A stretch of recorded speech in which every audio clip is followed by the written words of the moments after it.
سي الخلولي أستاذ محامي هذا من ناصري سيد سعيد قال تمنى قريبا سيصدر عن رئيس الجمهورية كتاب إن شاء الله. سي زياد، هو بداية هو ما قالش كتاب، هو قال كتيب.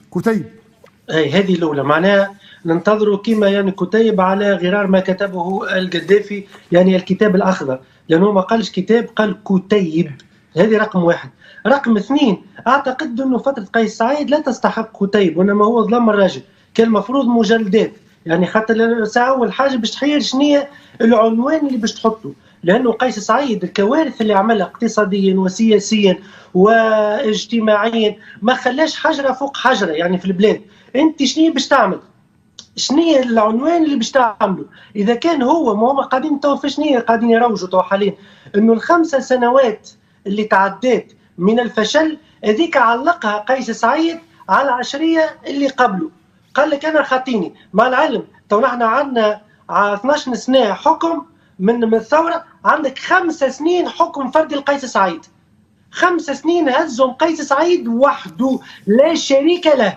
13 عام، نعم 5 سنين قيس سعيد يحكم وحده، على عكس ال8 سنين الاخرين مقسمين يعني دمهم بين القبائل، بين الاحزاب وما بين الشخصيات وما بين الاتحاد وما بين حركه النهضه ما بين يوسف الشاد، يعني كل واحد فيهم اذا كان باش تعطيه حكم ما يفوتش العام ونص وحده، عام ونص على اقصى تقدير كل واحد فيهم تنجم تحاسبه. وقيس سعيد 5 سنين من الحكم الفردي، لا عنده معارضه تعارض فيه، لا عنده اتحاد يعارض فيه، لا عنده اعلام يقلق فيه، لا فما شارع مقلقه، لا فما يعني ضغط دولي، ما عنده حتى شيء. السيد يقوم يشرب قهوته ويحكم، يخرج مراسيم، يخرج اليوم النشره اليوميه شكون لازمته يدخل الحبس، شكون لازمته يحطوه في المنفى، شكون لازمته يتقصى.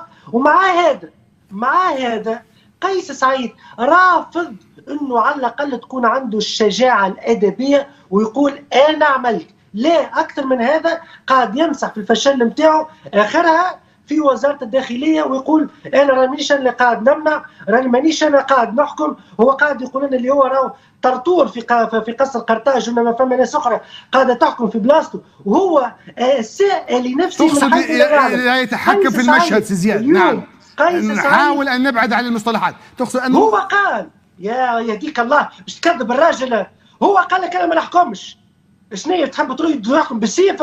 هو قال لك انا راني قاعد كادر، قال لك ما عندي سلطه على حتى شيء.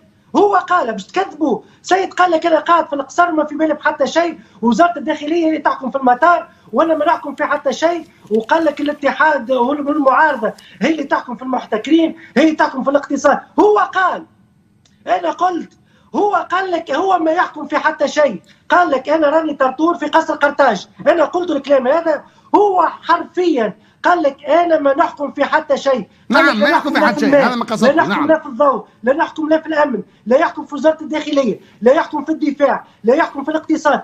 هو قالوا، مش انا اللي قلت، انا بالعكس انا نقول كل الفشل يتحمله قيس سعيد، كل الفشل الاقتصادي والسياسي، وبالعكس قيس سعيد هو اللي يحكم في كل شيء وما هوش طرطور. انا اقول العكس، قيس سعيد هو الرجل الفاعل اليوم، هو الذي يحكم بامره، وما فما حتى حد يتجرأ في تونس اليوم من الديوان حتى الاساس نتاع الباركينج انه ياخذ قرار دون الرجعه لقيس سعيد. انا وقت اللي توقفت في البرد مرتين رجعوني انا والعائله نتاعي، حرفيا رئيس المركز نتاع البرد قال لي باش نتصلوا بالقصر وهو باش يعطينا تعليمات. قلت له مش تكلموا الحدود والاجانب تاخذوا من عندهم التعليمات وزاره الداخليه؟ قال لي لا، قال لي موضوع السياسيين والنواب نتصلوا بالقصر وهو يقول لنا شكون يخرج وشكون لا. وروحت من البرد حلق الواد مرتين انا وعائلتي وتم منع من السفر، حرفيا قال لي نرجع للقصر. قيس سعيد اليوم يقول لك لا انا خاطيني وزاره الداخليه تتركه، لانه قيس سعيد يعلم جيدا انه نهار 7 اكتوبر لن يكون في قصر قرطاج. جميع التقارير حتى لو فيغارو اخرتها منذ 4 ايام قالت قيس سعيد لن يتجاوز 8% في الانتخابات القادمه.